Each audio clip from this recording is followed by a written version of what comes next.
I think that being able to exploit those fakes onto different sites and rotate more quickly in the mid to late round scenario as a terrorist will be more beneficial to them than it was in Dust 2. Yeah, definitely. Well, I mean, I think just the fact that the map change will be beneficial to them because they were out of that Dust 2 game from the very minute they joined the server. I guess the best, as I say, the best thing they did that match was probably use console to connect to the server and actually participate in the game. They were the first team to join the server. They were the first team to join the server, and I think that's the only time they were ahead in that entire match in any sense of the word. So, yeah, Winterfox not doing a great job, but we've said so many times, Nick, North American CS teams can be wildly inconsistent. We've seen this even in Splyce, where they've looked dead out of the water, being crushed out of maps, and then the next map they've come back to win and win well. So whilst Winterfox didn't perform in that match, this is a completely new match. It brings, completely new scoreboard, and if Winterfox start well, they can get back in this, but I fear for the worst if Splyce gets that aggro roll on early. So do I, to be honest, and I think that the fact that that map finished so quickly, it suggests to me that Splyce, I think, are really going to be able to keep that momentum going. I think if you win, but perhaps just get over the line, then it's, I think, anyone's map on the second, but the manner in which they decimated Winterfox in the first map, I'm really starting to worry for Winterfox. The only thing I'd suggest is when we watched them play last night, they did lose that first map against Enemy. It was in overtime, so obviously a lot closer, but they did bounce back extremely well on the second map in terms of Inferno. So they have that track record of being able to put bad losses out of their head and still perform. I think that comes from being a team that's been around for a long time now, from being a team that has that structured environment, like you say, the gaming house in Chicago at the headquarters of SteelSeries, their main sponsor. I think all that support that they have certainly helps the team in terms of that mentality of being able to take it a game at a time. So they'll be relying on that desperately as they move on to this second map. Yeah, I'm not sure, but as I mentioned earlier in Dust 2 as well, I'm not exactly sure what their focus has been in this gaming house in terms of their preparation, because we've had the privilege of casting at least 2 or 3 of their games in over about a month period. And to be honest, I'd think of, in sort of a geeky Dragon Ball Z way, I think like a bootcamp or a gaming house is like the hyperbolic time chamber of Counter-Strike. You get in there, you're all in the same room together, it's very intense practice and preparation, and it's supposed to really breed like that chemistry and that involvement, but we've seen exactly the opposite of Winterfox. They've looked so disjointed for a team who practices together and plays together. Such little coordination in that first map. So for me, they really need to switch it up a gear and get themselves going in this game of Cage. I agree. I mean, I know that Winterfox themselves were quite open when they got the sponsorship deal. I think it was towards the end of last year. They said that, look, our sponsors haven't placed any immediate short-term sort of expectations on us where there's pressures for us to succeed immediately. They've given us a long period. I mean, 12 months, they consider that building period where they want to develop something long-term. But I think, really, I'd love to see a team that's actually performing at the moment in NA, getting this same sort of sponsorship and support that these guys are getting, because they haven't delivered the results yet that you would expect or hope from them, which is exactly what you've said. And I think there are teams that are outperforming them at the moment that would love to have these sort of conditions where they could just have it as a full-time job, just focus 24 hours a day on Counter-Strike, live together, work together, be in the hyperbolic time chamber, as you refer to it. And I think a lot of teams could really benefit from the support that these guys are getting, but haven't really maximised just yet. Yeah, I mean, it's just so difficult. You can never tell if, a gaming house is going to positively affect your team or negatively affect their team. There's no data either way to suggest that in Western culture at least, that having 5 guys who might be used to spending a lot of time by themselves playing computer games in a very isolated environment would then be instantly able to adapt to being able to be in a very social environment with their teammates around them all the time. So we've seen on many occasions this actually backfire and cause roster issues. The famous example, of course, is when the Envy guys back then, Titan, got a gaming house, and Shocks all of a sudden had all these issues with personnel and where they weren't there before, and they're a champion team. So even though the effort's there and the structure's there, it might not necessarily be working to the advantage of Winterfox at the moment. I think the biggest thing, if I was Winterfox, that I'd be focusing on in terms of practicing and strategy would be trying to implement different paces of game. Different game paces, I should say. Where it's not just always passive. They've got an aggressive mode. They've got a medium-paced game. They can bully teams. They can just I guess, show some variety and versatility in their play. At the moment, it's very one-dimensional. That's certainly what comes across. I think Splyce definitely recognised that themselves. They've done their homework. They can see and recognise that aggression is the key to beating Winterfox and getting them really out of their comfort zone. And I'd like to see Winterfox really focus a lot of their energy on that. I don't know how much of that, Nick, is a matchup thing versus a counter-stratting sort of thing. I think that Splyce were going to play this way regardless of their opponent, and it just so happens that it's working really well against Winterfox. So I don't think that Splyce are being too concerned with Winterfox, as once again the slashes and the stabs and what should be a coin flip unravels, and Splyce come out the victor there and they get their choice of sides. Yeah, it never helps when Flowsick knifes XP3 his teammate. I mean, that's not going to lend itself normally to winning a knife round. It's not. It's going to make things extremely difficult. In fact, it's going to make things exactly 1/5 more difficult. And if there was a person that I wouldn't want to knife, it would be my in-game leader. He's the person that's going to give you all the shit jobs now for the rest of this match. And you don't know why, Flowsick. You'll remember why. Well, I mean, the jobs pretty much fit his description. As I think he got like 3 or 4 kills, or maybe even 3 kills in the first half of last game. So he's going to have to perform a lot better, as will the whole of the Winterfox team, as we roll into this pistol and we see Splyce Gaming here just moving nicely towards the towards the bomb slide here, just pushing out here. Davey once again taking this hyper aggressive approach towards the round, and he will continue to push all the way up by the looks of things, and he'll just continue to spot out, and nothing really going on here at the moment. Well, yeah, he's actually in the middle of B-Lane right now and actually takes down XP3, so exact same start as the Dust 2 there. Pushing one of the extremities of the map, catching Winterfox off guard, and again, they're left in a situation here where they're at a man disadvantage. They're now pressured because they know that the CTs have some map territory, some map information, and they're doing absolutely no such information themselves. Winterfox. They're now spread apart across the map. You can see Desi scouting out the A door. Lex, Anger, Flowsick, all individually holding their spots, but what have they made of this round so far? Absolutely nothing.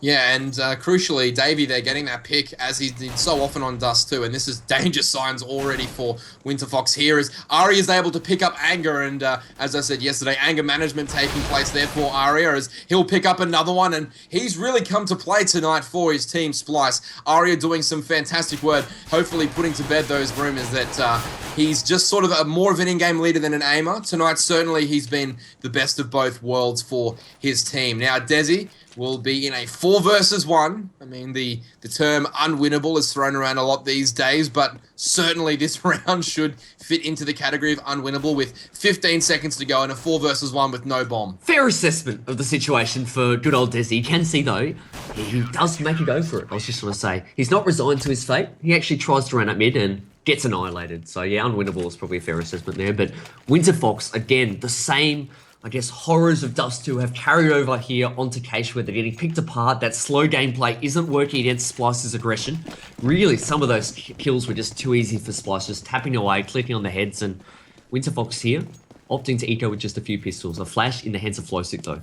Yeah, once again, we see the 3 rifle to SMG combination coming out for Splyce, and they will just hold nice and steady and wait for the incoming traffic. That will be the one flash that Flowsick has at his disposal with those P250s, and now the smoke will come into A main and just slow the progression down a little bit. Now Winterfox backing off that A main side from in the door and making sure that they all stick together as a team, which they're doing really well at the moment, but looks as though they're just going to stall for a while here and see what the map's giving them. Maybe boost up, and they do get over that mid boost and make their way through mid. So not a lot of information coming out here for Splyce, as the vent will get broken, and I think they're going to make their way back towards A. So a decent amount of fake, but Winterfox have really no idea what they're doing, and Splyce haven't bitten on anything at all. Well, that's right. I mean, they're just running back and forward all over the map without actually achieving anything. You can see they will bust onto the A site now. So what can they deliver? There are 3 members of Splyce there, and Abe and Aria have an absolute feast as they wreck a few heads there, but Flowsick and Anger do a good job getting 2 frags, so somehow they've made something of it. Flowsick gets a second, so we spoke about him having perhaps the less than ideal jobs this half, having knifed his in-game leader in the knife round, but does a good job there of making something of it.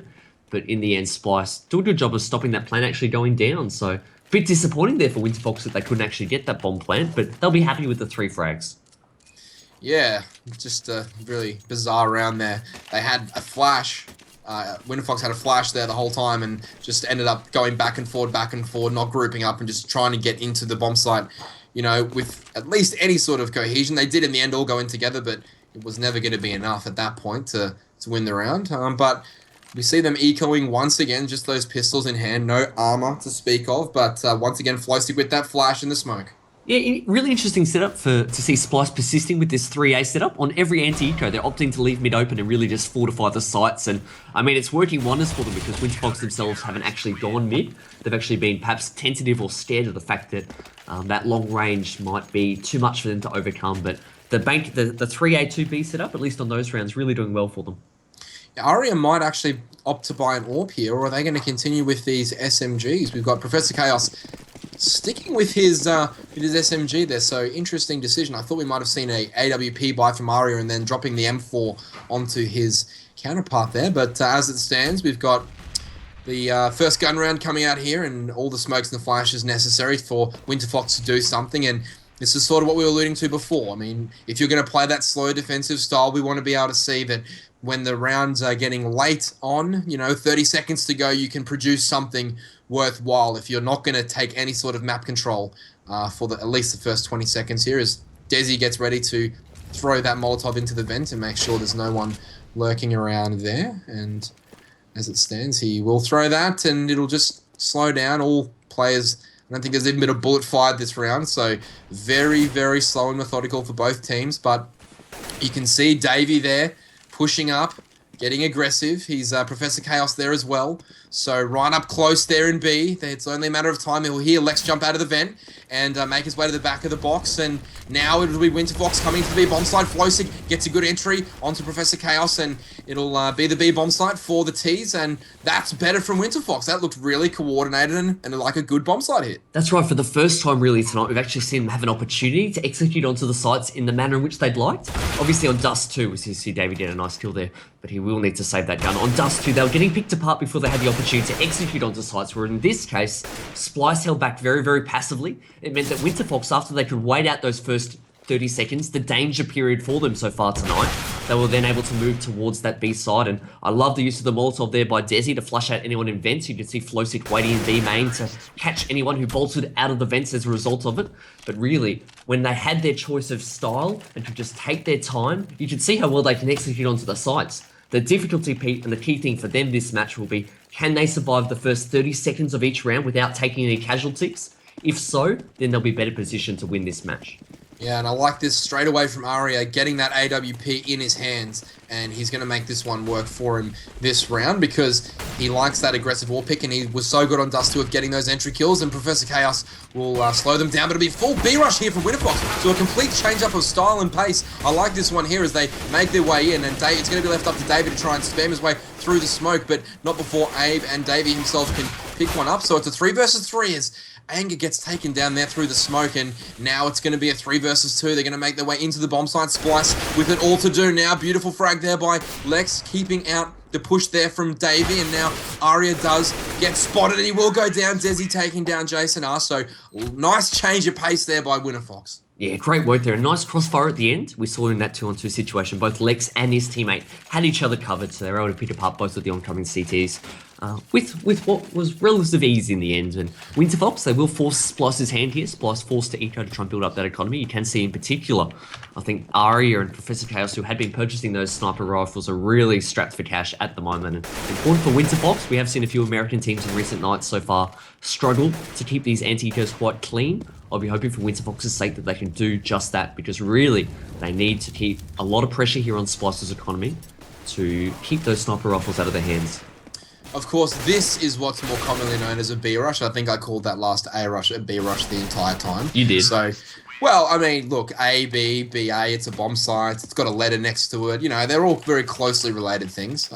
Certainly, that is not bomb site B. It is the bomb site A. So, my apologies for that one. But nonetheless, it was an effective rush, and my points all stand true prior to the fact that I called it the B bomb site. But as we move forward here, now Winterfox finally making a game of things here. It's a force buy from Splyce, and they will make these Famouses go to work once again and just really hold back now. And I think, I'm not sure, but I don't like this change up here from Splyce. I think they need to be getting really aggressive and throwing Winterfox out of their rhythm. They've allowed them to get that momentum and get that rhythm in their style, and this is problematic here for Splyce. Yeah, the difficulty with Cache, though, is it's not as easy on CT side to be that aggressive sort of team. I mean, B side in particular, and even mid can be quite difficult. I'll be looking as far as them to exploit the A side, whether it be pushing A main or pushing A door, but trying to keep up that sort of aggression that best caters and has the most safety involved with it. We do see Splyce doing a good job this round, though. Abe and Davey pick up a headshot apiece, so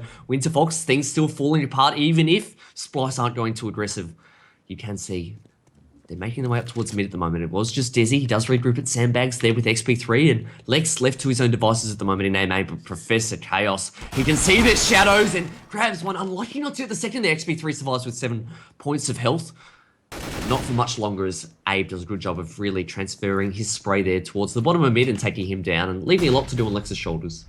Yeah, Lex is in a very awkward situation here. He won't even get another bullet off by the sounds of things. Aria with that timely grenade, that 100 mile an hour fastball that came straight the way of Lex and takes him out. So nice work there by Splyce and a good consolidation round for them after starting the match really well, going up 3-0, but then losing the next 3. So a bit tit for tat here as Splyce try and wrestle control back from the players at Winterfox. But XP3 will have that AWP up now.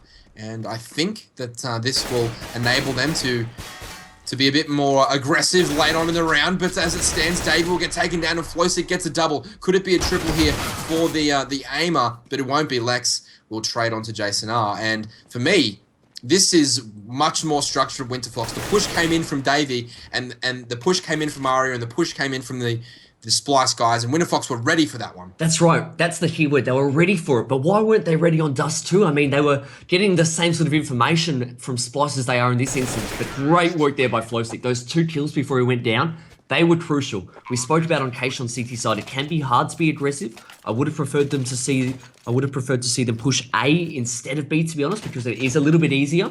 But the intent was there from Splyce, though, so I can't fault them for that. But great work there by Winterfox being prepared for it. Yeah, so we're stuck in a 4-4 scoreline here. Splyce versus Winterfox match 2. Splyce taking out Dust 2, convincingly opening up this best of 2. And now Abe gets rewarded for his aggression and Flosic goes down. But it will be XP3 opening up onto Davey. And now it's an uncontested A bomb site. And it should be an easy round here for Winterfox. And a good consolidation round for them as they shore up their finances. That's right. You can see Abe. He's obviously recovered that AK off the member of Flosic, who went down earlier in the round at B main. So he'll be looking to save that so that he doesn't have to invest in a rifle next round. But his teammates, perhaps they're just hanging back at the moment, I think, just trying to almost protect that gun. That's why you can see both Jason and Professor Chaos really just hanging around at the moment towards the B site there. Not looking to run away too far. Their sole task at the moment is to defend that precious commodity in the hands of Abe. Yeah, they probably will hold on to this one as the Winterfox guys themselves are aware that they need to shore up their own finances. So as you look at the scoreboard, they have decent money and they have better money than Splyce, but certainly isn't something where you're freely throwing away guns as the bomb goes off. Now, as they start this round with 4 guns in hands, ooh, Jason Argos go down to anger there. So the gun still stays up there for Abe, but as you can see now, they're in a really dominant position with their money. They've bought all the way up to a full buy and have a lot of spare cash after that purchase. So good signs here for Winterfox as XP3 will once again go to work with that orb, taking it towards B with Flosic, who's done a fantastic job controlling the tempo of this game, and that's important for a Winterfox perspective. They like to keep things playing at their pace, and once they've managed to slow down the Splyce pushes, they've looked way better in terms of their structure and their abilities. But Davey will push out and take down Flosic, so there's commentator's curse there coming out. Yeah, it was actually the double boost in the B side there, getting him into the sunroom. So nice little sneaky trick play. You can see the Winterfox here, Desi. We've already seen him line up this smoke once, but really he should have a read that perhaps there's no one in vents, given that there would have been 2 double stacked in B sites. So really ordinarily you wouldn't expect a 3rd member positioned towards that B site. Perhaps a little bit of a waste there. You can see Professor Chaos though, just sussing out mid from his vantage point at the short box there. Off the back of that Molotov grenade, he'd be aware of perhaps some sort of mid presence. But as it is, you can see Winterfox 3 members towards the A side, but the bomb has been left almost back at T-spawn at the moment, so Desi's forced to backtrack and retreat, and with 50 seconds left on the clock, I'm still not sure which bomb site they're going towards. My co-caster, I think, had some family issues. No, you're back. You're back. Okay. Yeah, and the Splyce GG guys will do a great job here controlling that A bomb site as XP3 and Anger goes down, and they will just now make their way towards this B bomb site, but it'll be a very difficult task as Davey steps out and takes down Lex, and now Desi is on to Davey, and it'll be a 4 versus 1 here for Desi, 12 HP, bomb in hand, and just spotting out that vent as the spray comes in. Looks as though that should have connected there for Abe with only 8 points of health. How on earth is he alive? That was I don't know. The spam comes out again. There it goes. Abe gets the spam kill through the vent, and it's 5-5. So I thought this is the match we'd see on Dust 2. A very to and fro game where both teams very evenly matched up. Splyce just blew Winterfox off the face of the planet, and at least I think now we're seeing the real Winterfox come to play in the game of Cash. That's right, and the biggest plus so far for Winterfox is the fact that Splyce actually won the pistol round, so they had continued on their winning ways from Dust 2, but Winterfox have done a great job of really reeling them back in. They do lose XP3 though, so Aria winning out in that duel. Nice shot there from the Z connector. Nice double stack here in the A side as well, so Professor Chaos lending his head to one of his teammates there. I do believe it is Abe, so he has advantage view into the A bomb site. You can see Winterfox really just slowing down the pace, having lost one member. You can see Lex and one of his teammates, they're pushing out mid. They do eventually take down Aria, so the AWP has been lost. Winterfox, can they capitalize on that pick? Yeah, they'll definitely need to as they make their way back towards B, and this is going to have to work. Lex in a great position for him to get a double here. Can he get the spray down? He doesn't. Picks up one. Davey able to take down the approaching Lex, but now it's a 2 versus 2, and this is a great opportunity here for Winterfox to get into this bomb slide and lock it down. But the ever ready Abe at top ramp, just ready to fire down on the bomb planter and try and kill him after he's planted, but the rotation's coming in pretty slowly from his teammates, so he's doing a great job of staying patient, and Flowsick has the player in vent completely booked, so interesting turn of events here. I wonder, will he be able to get out of the vent? Professor Chaos is going to have to try. He's not going to be able to get out, and now it's a 2 versus 1 for Aim, and he should be looking to hold on to this gun at this point. Well, you can see that's not his intent as he does move into the side and exposes himself to Desi there, who gets that frag. But I just want to point out as well, the fact that Professor Chaos actually went to the vents in that 2v2 situation is really an indication and a flow-on effect from the change to the bomb time at the 40 seconds, of course, because he was actually in CT spawn. He would have seen that CT spawn was actually smoked off, B lowers that is.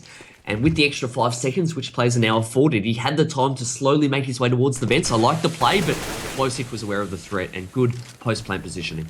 Yeah, aggressiveness here being shown on mid by the Splyce players as XP3 picks up one and then get traded out, but the gun has gone down up that boost and it's going to be extremely hard to get for the CT, so not the most concerning loss, but Anger will push in here and get Jason R to go down, and now it's a 4 versus 2, and Flowsick is right behind the last 2 CTs, and he should be able to comfortably round out this this round, but Davey, unfortunately there for Flowsick, taking him down, and he should be able to save another AK here. So decent eco here for Splyce if Davey can manage to hold on to his gun. Yeah, you can see 3 surviving members. This is an instance, though, where Winterfox will want to chase him down. They do have somebody to play with, and they want that AK out of his hands, and they will find him. Nice shot there from Lex. Nice reactions. Does drop Davey where he stood. He's been the danger man all night for me. Along with Aria, he is still producing now that we've moved on to Cassius Hall, leading the way with 12 frags. You can see Abe with 10, Aria with 9. Across on the Winterfox side, though, Pete, this is what we always speak of. There is that consistency there with Lex, Anger, and Flowsick. Now, they're all producing. They were the members that were struggling on the previous map. Now they're stepping up and getting some frags. Yeah, and that's key for them. Winterfox pulling out 7 T rounds so far here, and they generally like their CT side as well, so good signs here for Winterfox as they will encounter the door push there from Arya and Abe, and they'll come out the better of that, but Davey also chiming in with a kill. He will flank behind, but Anger's ever ready for that one, and he'll take down Davey. Now it's a 4 versus 2, and these are almost similar to the rounds that Splyce were putting on Winterfox earlier on Dust 2. They're very quick, they're very efficient, they're getting into the choke points nicely, they're trading well, but none of that will necessarily lead to a round win if they can't get the bomb down and make sure they solidify this A site as Professor Chaos finally goes down to Flowsick, and that should be an easy kill for XP3, and it is. Good teamwork there from Winterfox, and finally, signs of life. That's right. This is more of the play we were expecting from Winterfox, wasn't it? Where they're looking a lot more comfortable. They're winning these rounds at the moment with ease. I mean, you can see that the last 2 rounds, they've had 3 surviving members. So they're really, excuse me, keeping their economy getting building up at the moment. They can afford lots of orbs, lots of rifles. XP3 at the moment is the one with that AWP in hand. He will take towards the B side, just misses Davy's shoulder there, and will get his legs as he jumps away back towards the B side. So Davy flirting with death, and Desi, they're all just capitalizing at the moment. This is looking like a reinvigorated team. They're getting frags at A, at B. They're getting their choice of sites at the moment. Yeah, and you can, I guess, for me, Winterfox looks so out of it on Dust 2 that that's almost better than a close loss. Sometimes when you get blown out of the water like that on a map, you can just put it down to, well, everyone played equally as bad as each other, and we just had a really off game. Whereas if you lose closely, you start analyzing the different rounds and where exactly you thought the game went south for you, and you can get caught up in the previous match and not focus for the one ahead. But when you get blown out of the water like that, there's very little to think about. You can just sit there and say, we got wrecked, we need to show up in the next game, and certainly Winterfox has shown up, now leading 9-5 on the scoreboard. Yeah, they're doing a fantastic job here. It'll be important that they can close out this final round of the first half. Just give themselves that double-digit first half. Always feels nice to have the 10 rounds on the board, of course. Every member of Winterfox currently producing. They will now move it out of spawn. They've had success at both bomb sites, but more importantly, they've had success at winning those opening duels, something we didn't see on Dust 2. And XP3 now opting to take the AWP towards the A bomb site, showing that versatility that we were hoping from them. But Splyce, meanwhile, focus their attention on mid, and Davey does get the drop onto Lex there. So at the moment, Winterfox really forced to back off and regroup off the back of that early mid pressure. Yeah, it's going to be a counter boost coming here as well from Davey. So he's going to get up there and try and challenge one of the Winterfox guys over that boost, or is he just going to sit there and bide his time patiently? Anger's staring down the barrel of two CTs, but he does spot one out, and Abe goes down, and it's only one CT left. But now Davey spots one downstairs. He takes down XP3, but Desi will quickly reply on to Davey. And now it's a 3 versus 3. And the T's have the bomb, and it looks as though they're making their way back towards the B site, which is not the best read at the moment. You've got two CTs still there, and one player at A very close to the forklift area, so he's got good information from A main, and he's saying, it's all quiet on this side of the map, boys. Get ready for some sort of B attack, and it will be the way it unfolds. As Jason R spots one out. Ooh, unlucky there not to get the double. 4 HP and 25 HP for the two members of Winterfox, and it's going to be Splyce trying to save this round as they looked so good on Dust 2 and early on in this half, winning the pistol.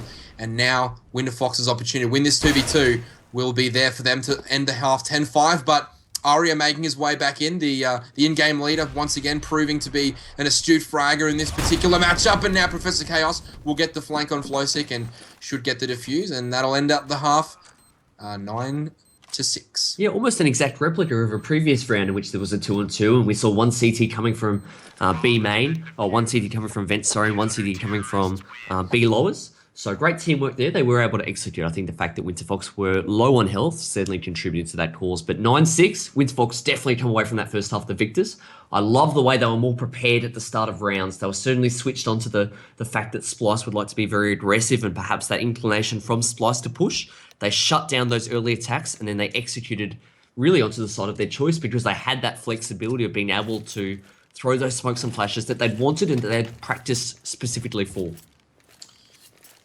Yeah, for me, this is going to be about how aggressive Splyce is willing to go off the back of losing a half. If they could really muster the energy and the focus to play a really aggressive side on T side here, I think they still have what it takes to take this one out. But Winterfox doing a great job there. Desi opening up nicely onto Aria, and he'll be in a great position to communicate to his teammates that he thinks it's going to be a B progression. He can't hear anything in A, and he will be right at the start. However, the fight's going to come out mid as Desi once again takes down 2, takes down 3. Brilliant piece of control there by Desi, able to transfer his aim nicely onto multiple targets, taking out 3 players of the Splyce team before Lex chimes in with one. Can he get the second? He doesn't. Abe will polish off Lex, but he's in a pretty horrible situation here. He's got the bomb, and it's a 3 versus 1.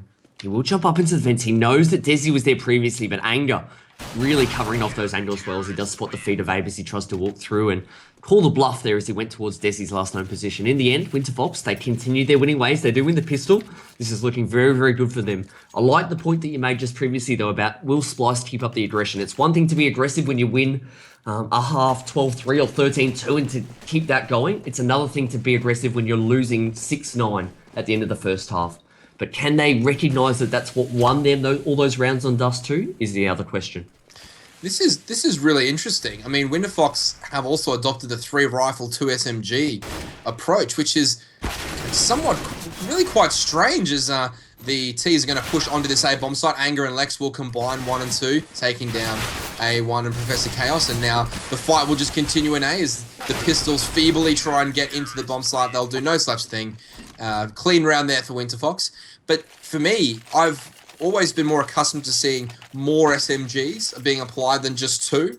It gives you, I guess, more speed, more versatility, and a greater ability to retake bomb sites. And if a player goes down with an M4 at a particular choke point and the T's get hold of it, it's really quite hard to get back into the bomb site with such long range. So it is strange, and it might be something that leads heavily towards why ecos are so hard to come up. The anti-eco and the force buys are so effective in NA. Yeah, and of course, we're dancing around the most obvious one as well, the financial bonus. Great work there by Winterfox in shutting down this attack with those strong rifles. But really, if you have those SMGs and can get the frags, as Lex does get a nice double there, gives you that extra economy as you move on to the crucial gun rounds. So Winterfox, though, to their credit, they did keep those rounds very, very clean. So not many members having to rebuy that equipment. You can see that they've actually got 4 defused kits. Every member has a Molotov smoke and flashes to speak of, whereas I think for Splyce's sake, they've really invested everything they possibly can into this round, and really this could be their match hopes pinned on shutting down this round and keeping it alive. Yes, if Winterfox is able to come out on top in this round, I'd certainly think that, I mean, mathematically, yes, it'll still be possible, but the time will be of the essence for them in terms of rounds available to them as trading goes on there as Desi and Abe also find the end to their round. But XP3 will get one onto Jason, and now Professor Chaos will trade on XP3. So back and forth here. The rifle trading is good from both teams. No player able to double up as Lex spots one in mid, and he'll just let his teammates know that he has no control there, and Flosic will pick out but go down to Davey. That could be crucial for Splyce now as they push aggressively into this B site and take advantage of that pick. Nice coordination there as they come in, but the round's not over yet. Lex and Anger have it all to do for them, but it's not an unwinnable round here as Professor Chaos is quite late into B with the bomb, and these smokes might actually fade by the time he's able to get in there, but it looks as though he'll make his way just in time. Lex flushing out one of the CTs, a super aggressive push there. Aria alert to that fact, and good post-plant, well, I should just say defensive positions there because the plant hadn't actually gone down yet, but Splyce looking decent, but geez, their money looks sore considering they just won that round. Yeah, no, definitely. I think that play there from Lex, I mean, it was a bold decision to make. Obviously, with the Molotov being laid down, he actually made a bit of a bluff play where he actually charged through despite the flames, hoping to catch Aria off guard, but wasn't to be. Like I said, the great positioning from Aria was able to shut him down and ultimately led to Splyce getting the victory. You can see, though, Winterfox can afford to buy. It will be Splyce, though. Davey, the lone man here towards the B site. We've seen him do it so well in the past in the opportunities we've had to watch Splyce on Cache. He does a great job of not just holding down that site on his own, but also keeping a lot of pressure on the CTs as he's doing that just now. You can see the CTs there in the B bomb site, both Desi and Flosic. They've been forced to use some of their utility grenades, and they've already lost some points of health. Desi in particular down to 74 points of health, and it allows the remaining members of Splyce to attack weaker choke points.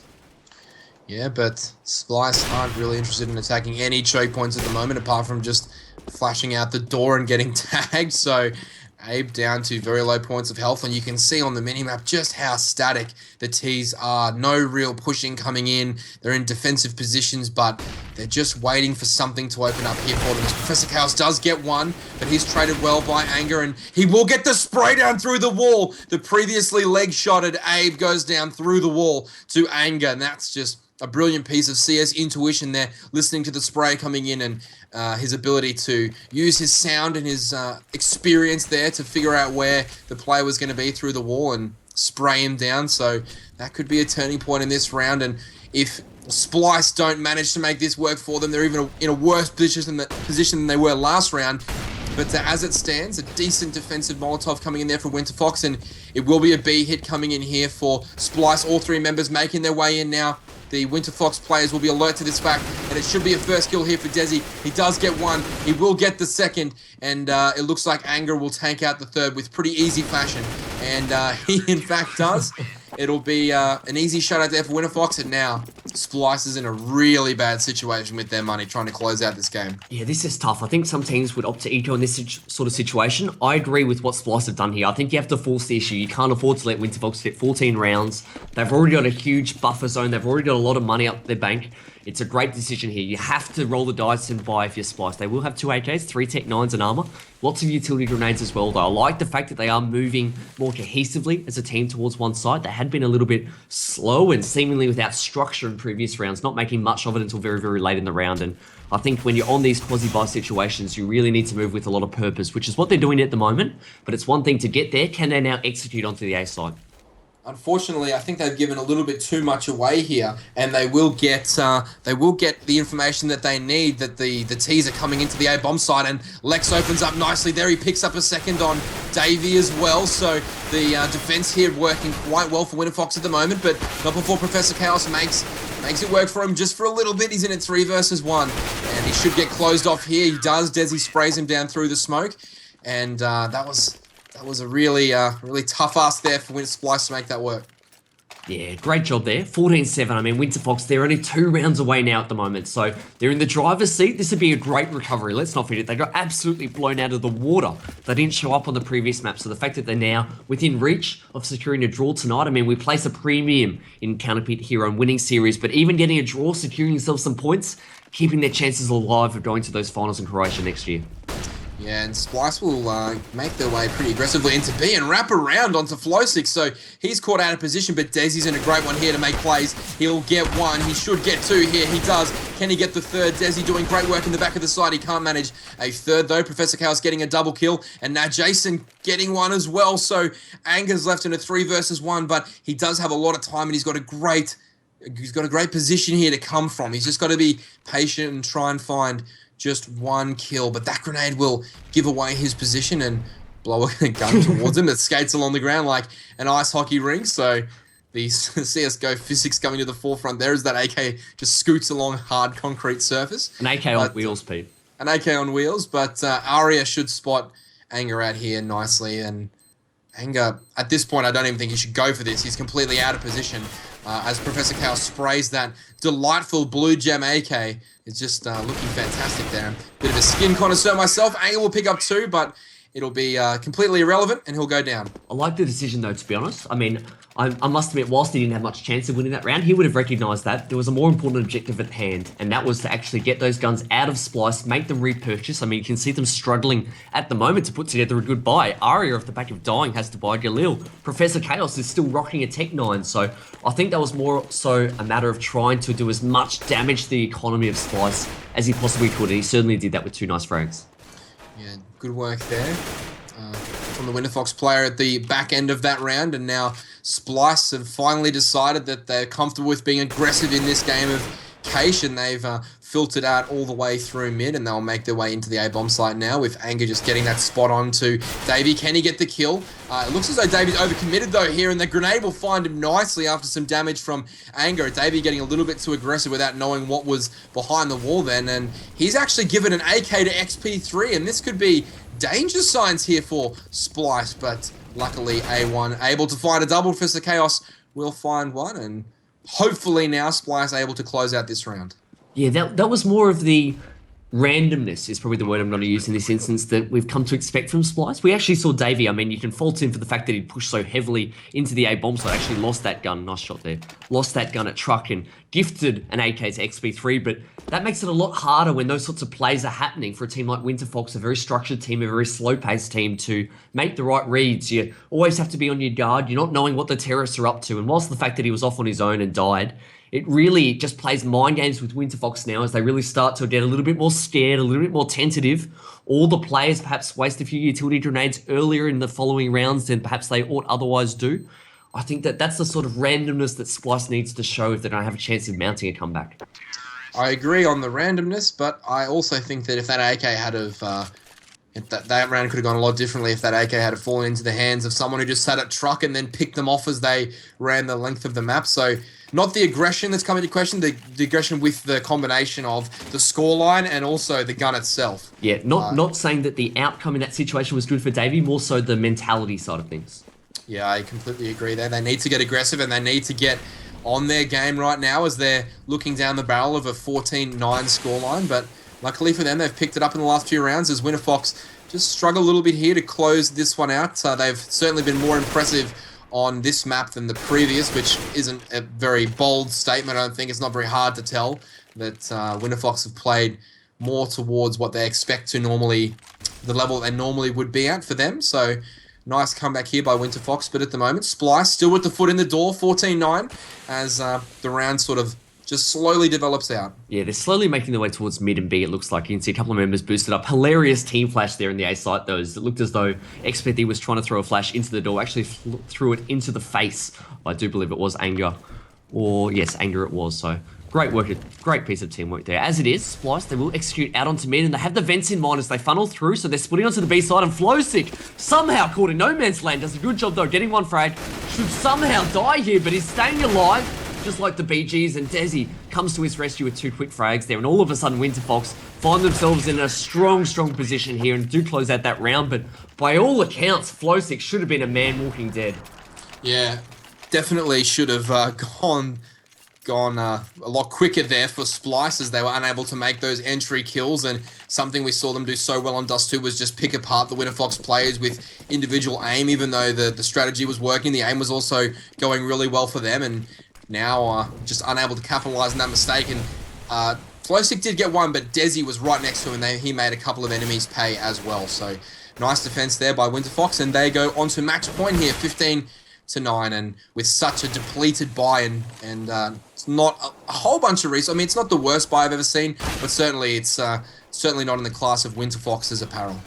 No, certainly not. I mean, Davey does a good job. Having said that, he does recover an M4 for himself and in a great position here to get a second. So actually takes one out of the vents and has complete control of the B side. The difficulty is, though, as Abe does get one before going down, is that the bomb was so far away, but plenty of time. It will now rotate towards the B side off the back of Davey's comms that it is clear, and Professor Chaos here just positioning himself for some late round shenanigans as he, I think our GoTV skips a little bit, but great work there by Splyce. They do shut down that round, and a round in which they were up against it, backs against the wall. They now need to survive 5 more match points though, and I think they need to keep the pressure on Winterfox. You can see that they have forced them onto an eco round. 4 D-Doors and a CZ. I like this. They're bringing back the D-Doors, which is always nice to see from our point of view, much like the 1.6 days, but can they match up against Splyce's stronger equipment? Well, I mean, especially Desi. Desi's known as a great Deagle player. He's hit some amazing headshots with this weapon. But Abe, A1, will open up onto Anger as we see Desi almost find the head of Davey, but Davey will be quicker on the click speed, and he'll take down Desi with some nice positioning there. And as quickly as that one started, it's over. And once again, Splyce look like they're the old Splyce again. Not the old Spice, the old Splyce. The Splyce of life, Pete. Got to be the Spice of life. Definitely. Well, they need 4 more rounds to recover in this sort of situation to have that opportunity to go to overtime. At the moment, though, Winterfox, they still have plenty of opportunities here. They wouldn't be panicking just yet. They'd be banking on the fact that they've had such a good strong showing so far tonight. Splyce, though, mixing up the pace here, moving very quickly onto the A side, funneling their way in, trying to check all the angles, but it's been a 1-for-1 trade at the moment. XP3 does a great job, though. Gets a double. That really turns this round on its head as it's all left up to Aria to do. He is at the full cliff there. Does spot out 1, takes down Lex, has more to do though on a 1-on-3 and can't do it. XP3, the captain and in-game leader of this team, well, not captain, but IGL certainly, does a great job there of getting a triple kill, closing out that map, 16-11 for Winterfox. This series will go as a draw, 1-1. Yeah, brilliant display there by Winterfox, closing out that second map. A bit of a questionable rush strategy there with so much on the line. That's just such a gamble, taking that risk and rushing into the A bomb site. But in saying that, the whole reason they won Dust 2 and were so good there was they took so many risks, and every single one of them paid off for them in Dust 2. And when not so many risks pay off, I guess you can see how the strategy employed there by the Splyce guys can fall apart slightly, but all props should go to the Winterfox guys and their ability to come from behind in the second map and show a bit of grit and determination. That's right. I mean, this might come as quite a surprise. I mean, if you look at the scoreboard at the end of that case match, I think Anger finished with nearly 30 frags, put in a monster effort. Desi not far behind with 20 to 25 odd. My man of that match, though, Pete, was the man at the bottom of the scoreboard for Winterfox, XP3, the in-game leader. I think being able to help your teammates mentally reset, coming off a drubbing in the first match, come in clean, I think bringing the right strat